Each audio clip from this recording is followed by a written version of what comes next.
mungkin adalah alat muzik Melayu yang paling asli. Serupa dengan seruling buluh India dan Cina, terdapat 6 lubang yang ditepuk untuk pergerakan jari pemainnya. Bunyinya yang nyaring dan merdu boleh dianggap sebagai pengganti suara yang dapat menceritakan sedikit sebanyak mengenai sesebuah budaya.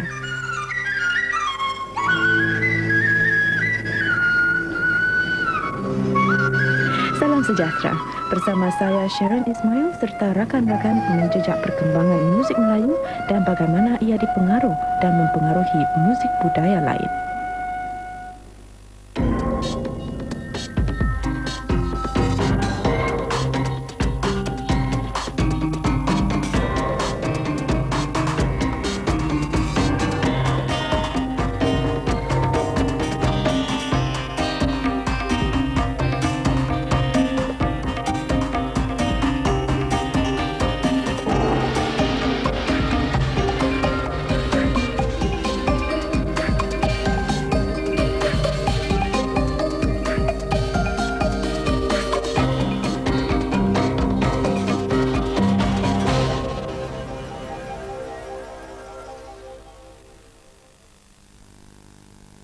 Setakat ini, belum ada catatan sejarah mengenai muzik Melayu asli.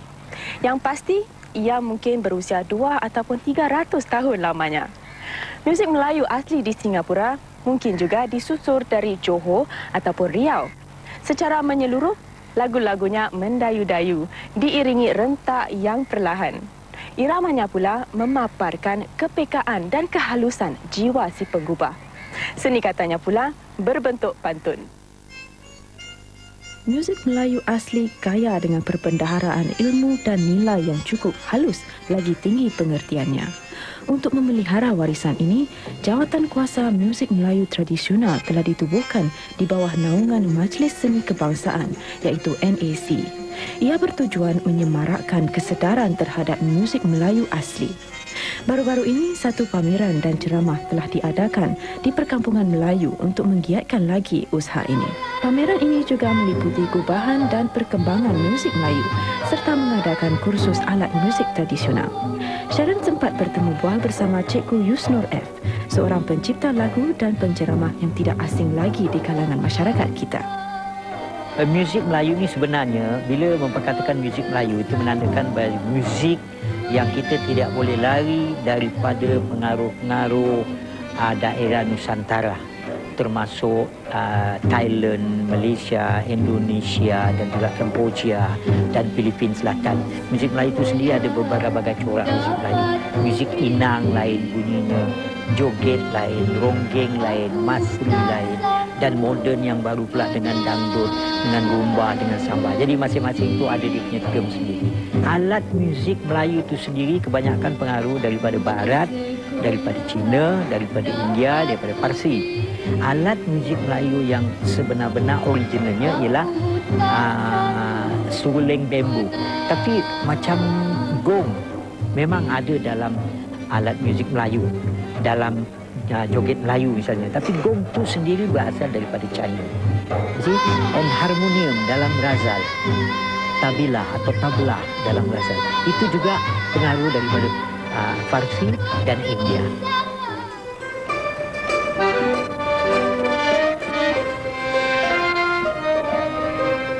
Kerana saya ni orang Melayu, saya mesti tahu lagu Melayu. Kalau tak, siapa lagi nak hidupkan Melayu? Kalau tak, bukan orang Melayu sendiri. Tuan, saya rasa lagu Melayu ni memang ada dia punya keunikan dia. Dalam dunia ni tak ada tempat lagi yang bawa lagu macam gini. Jadi kita saja yang bawa. Kalau bukan kita sebagai pemuzik yang akan memelihara, memupuk lagu-lagu budaya kita sendiri, siapa lagi yang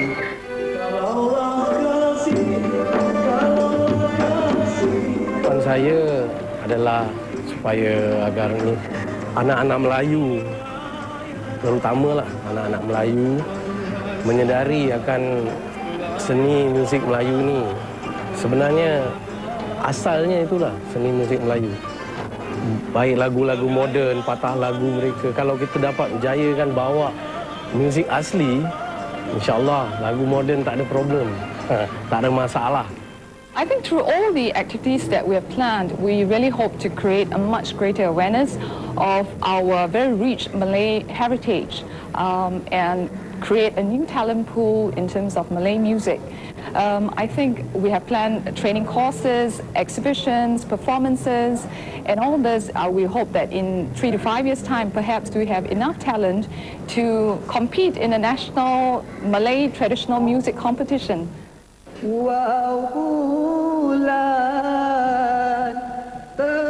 Persembahan Dikir Barat yang berasal dari Kelantan telah dapat menarik perhatian belia-belia kita. Diketuai oleh tukang karut yang menyanyi secara berpuisi, ia disambut oleh awak-awak yang merancakkan lagu dengan tepukan tangan serta pergerakan badan yang bertenaga.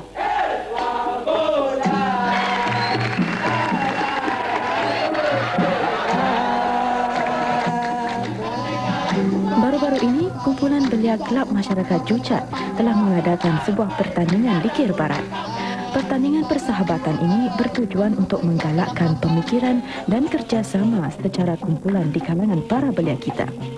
Turut mengambil bahagian ialah kumpulan Andika yang diketuai oleh Johan Abdul Rahman atau lebih dikenali sebagai Bobo, bekas penyampai rancangan kanak-kanak Mat Yoyo. Sebenarnya ditubuhkan tahun 1992 Januari. Ini sebagai satu kumpulan asli yang saya ikut daripada kumpulan Nedang Mutiara. Jadi pecahannya saya buka kumpulan sendirilah. Okay, mereka ni semua saya tarik daripada Politeknik, ada daripada sekolah menengah, ada daripada kumpulan lain. Mereka dah tak aktif tapi saya dapat lihat potensi mereka. Jadi saya tanya sama ada nak ambil turut serta dalam kumpulan saya tak. Mereka semua suka masuk competition, pertandingan nantu dengan saya sekali. Saya rasa daripada membuang masa dekat mana macam Orchard Road mana-mana kan, baik duduk berdikir lagi bagus, tidak membuang masa. Kalau menang pun happy-happy, sama-sama berjumpa ramai kawan, boleh belajar macam mana Dikir Barat tu datang. Mula-mula memang tak minat, ada yang menghina Dikir Barat, tetapi lama-kelamaan bila telah pendam dalam hati mereka akan suka Dikir Barat.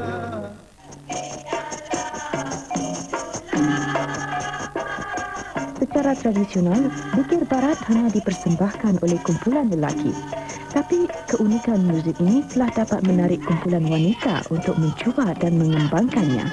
Saya pilih masuk dari Dikir Barat ini dan menyanyi lagu asli sebab saya rasa keunikan dia sungguh berbeza pada yang lain. Macam lain, kita asyik ikut rentak barat. Kemudian kita punya tradisi sendiri kita tak tahu nyanyi. Kalau malu lah, kalau saya malu kalau saya tak tahu nyanyi lagu asli tapi saya nyanyi lagu pop semua.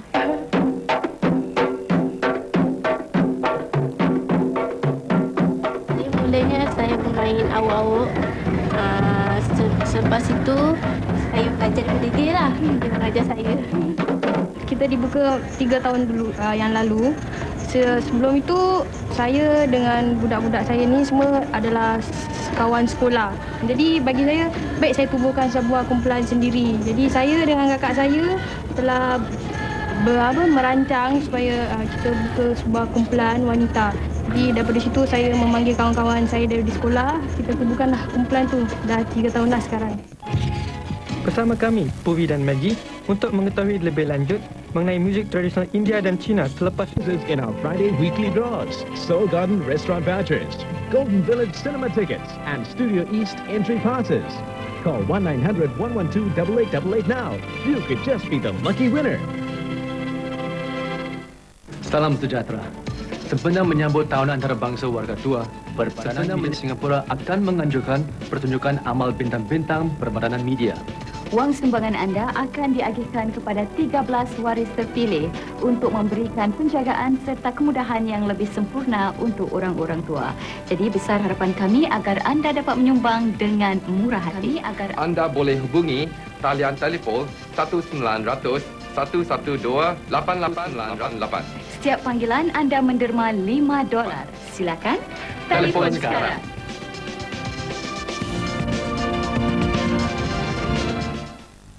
Masjid Asyakirin tidaklah seindah yang disangkakan. Bangunannya mengalami kerosakan. Bantulah kami mengumpulkan $4.5 juta. Semoga rumah Allah terbina semula. Penaja utama Muhammad Car Center. Episod berikut Mawar Merah. Tangan di atas kepala, cepat! Kamu kejam, kamu kan manusia. Antarkan dia ke rumah sakit, Bang. Tidak ada seorang pun yang dapat pergi dari sini. Adegan mencemaskan. Masih tidak menjawabnya. Orang rumah pasti khawatir kalau mereka lapor polisi. Biarkan dia menelpon. Hela. Dapatkah Glenn meloloskan diri? Saksikan Mawar Merah malam ini di Prime 12.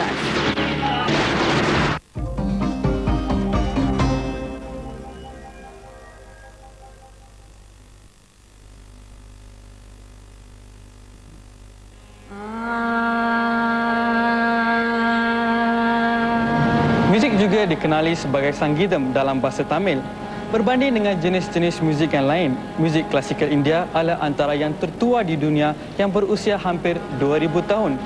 Oleh kerana ramai orang India amat patuh kepada agama mereka, maka lahirlah muzik yang berunsurkan keagamaan yang dipersembahkan untuk upacara masing-masing.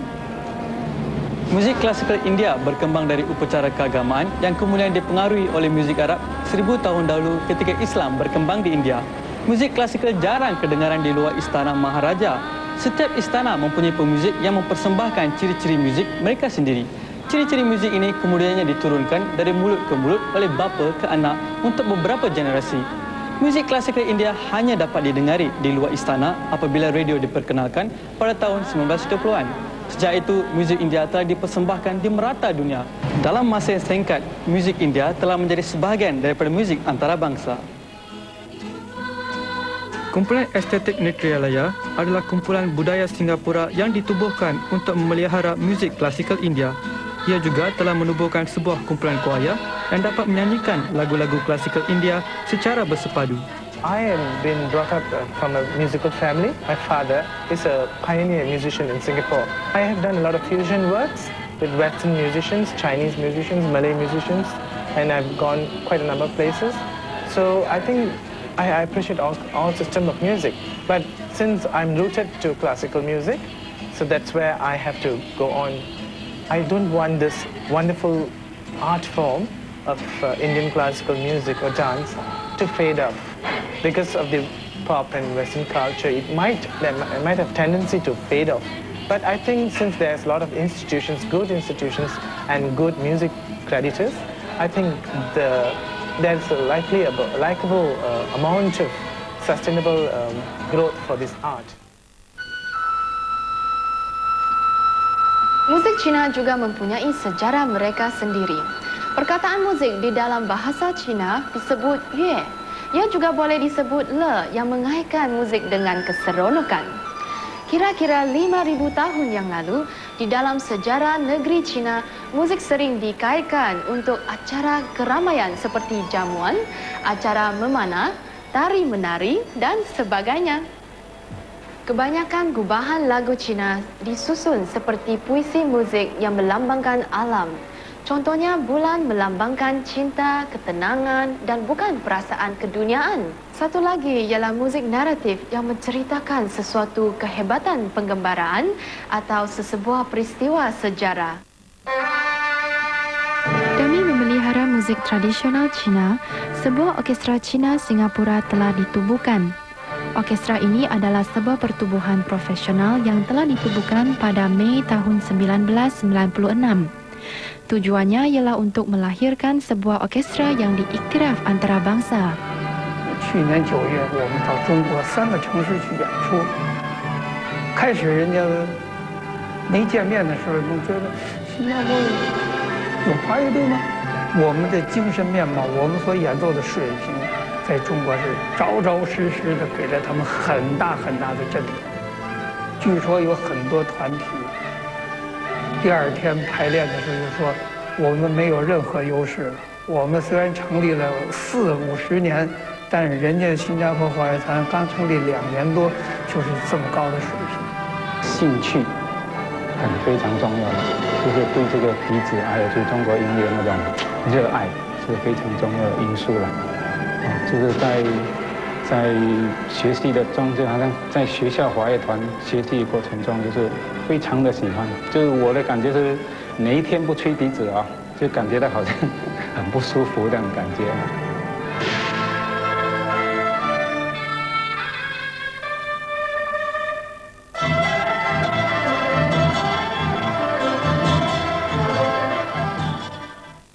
anda bahawa ramai peranakan Cina amat menggemari lagu Melayu seperti Dondang Sayang dan Keroncong.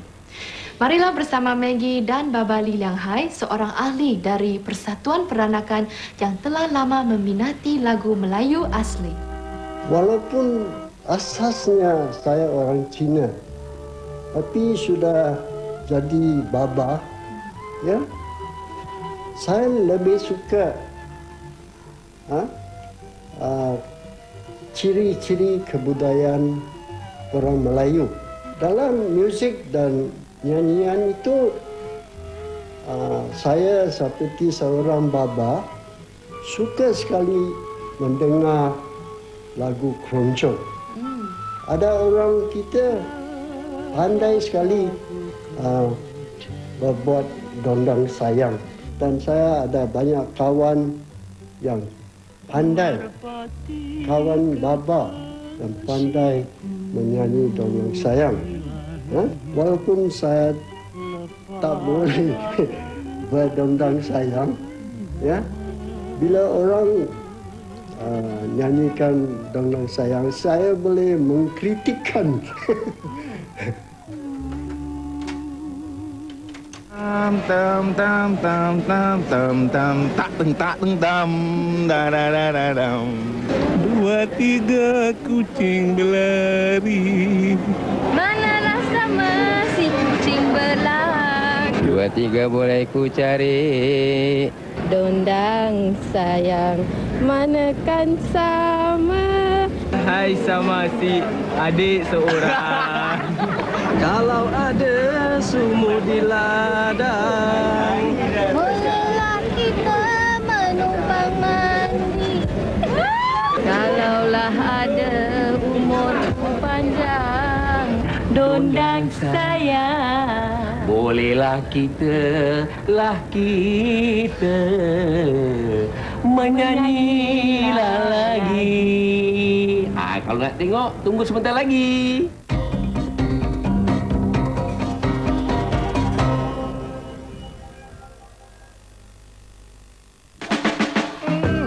The closer you get, the better you look, baby. The better you look, the more I want you. When you turn on your smile, I feel my heart go wild. I'm like a child. If you ask us, it just tastes better. Pelajar-pelajar Singapura dan Brunei akan bertikam lidah sekali lagi dalam perbahasan hangat titian minda. Tahun ini, giliran Singapura pula menjadi tuan rumah. Dapatkah pihak pencadang menegakkan mauduk perbahasan tahun ini, era komputer mencemar budaya dan tradisi? Atau mungkinkah pihak penyangga akan membuktikan sebaliknya? Dengarkan hujah-hujah para pembahas kita dalam titian minda Sabtu 25 September hanya di Prime 12. Dapatkan khidmat agen Nuris, agensi Melayu Islam yang terbesar di Singapura.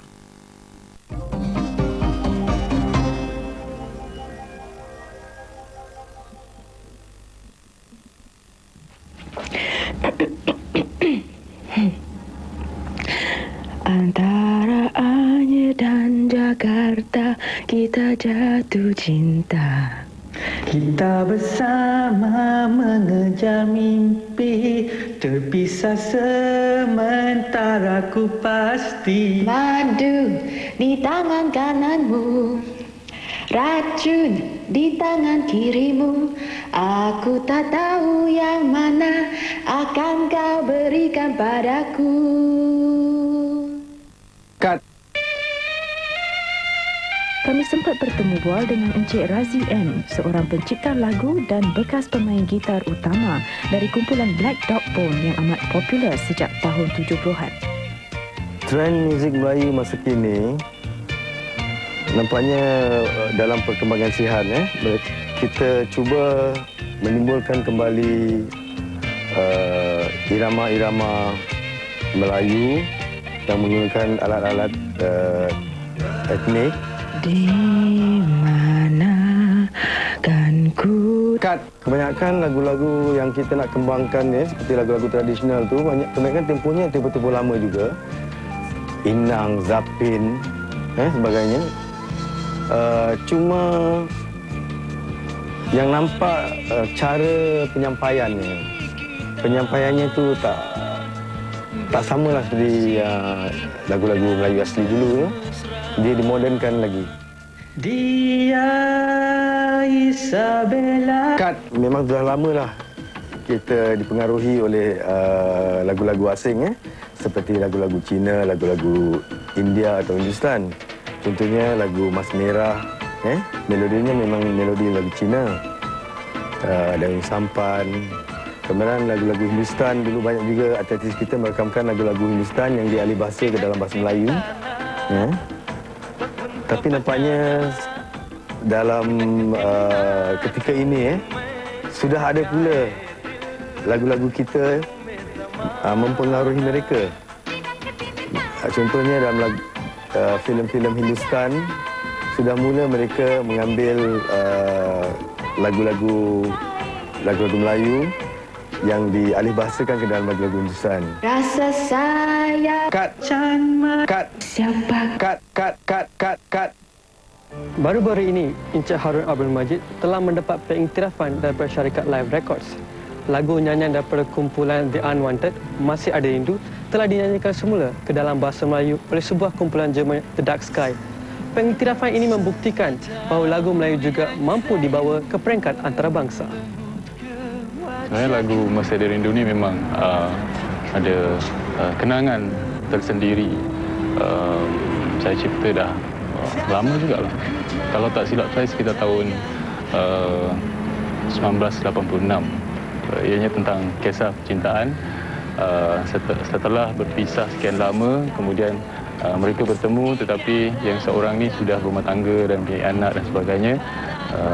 Jadi yang seorang lagi merasa keberatan untuk berhubung semula seperti biasa, walaupun sebagai kawan. Pengiktirafan ini bukan sesuatu yang perlu, kerana saya menulis bukan kerana mengharapkan pengiktirafan dari mana-mana pihak. Saya menulis kerana memang saya cintakan bidang penulisan sejak lama lagi. Dan selain itu, saya rasa yang penting ialah supaya karya kita itu tidak dieksploitasikan. Misalnya, saya pernah mengalami secara peribadi, ada beberapa lagu saya yang mana lirik ciptaan saya digunakan tanpa izin, dan ada tu yang lebih agak teruk lagi, tidak disertakan nama saya sebagai penulis ni kata lagu itu. Jadi ini adalah satu hal yang amat menyedihkan.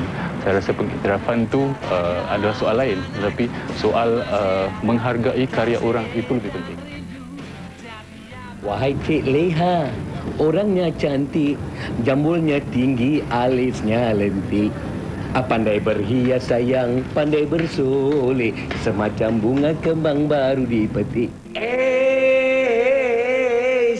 Untuk memenuhi cita rasa penonton, Abang Gazi telah menerbitkan sebuah album yang berunsur jenaka dan dipersembahkan oleh 12 pelawak tempatan kita. Lagu yang disusun bersama S. Atan mempunyai ciri-ciri lagu tradisional Melayu. Boleh banyak pun boleh. Terangkan sikit tentang geng pecah perut ni. Geng pecah perut. Geng pecah perut ni ada 12 orang. Satu dia perempuan. Dan dalam geng pecah perut ni adalah semua perempuan Singapura. Kita biasa masing-masing buat sebab masing-masing bersirah-sirah. Tapi dalam album ni kita satukan begitu. Lagu tu macam-macam orang. Ada Bukit Barat, ada Dangdut, Joget, Asli, Ghazal, lagu rentak Thailand. Dan di samping lagu-lagu yang ada 10 macam tu, kita selang-seli dengan dialog-dialog itu. Jadi kalau orang tak beli album ni, orang tak dapat dengar di kelakar-kelakar itu. Dalam album ni ada lagu-lagu asli, tapi lagu-lagu ni dimodernkan dan dikelakarkan kan? Itu bagus kerana mungkin budak-budak remaja sekarang ni dia tak suka dengan lagu asli, katanya melirik. Jadi bila S. Hassan dan Razif M ubah suai lagu ni. Mungkin generation sekarang ni boleh terima dan lebih suka dan kita punya budaya tak akan pudar. Betul tak? Orang tua dapat terima kerana lagu asli, orang muda dapat terima kerana muzik yang kita buat tak baru. Dan bukan saja lagu asli, kita ada orang asli. Terima kasih, terima kasih. Kena lagi. Wahai Cik Husin, pandai memuji, usahlah engkau mengambil hati. Deng, deng, deng. Aku tak suka engkau, aku tak sudi. Sekarang juga kau boleh pergi.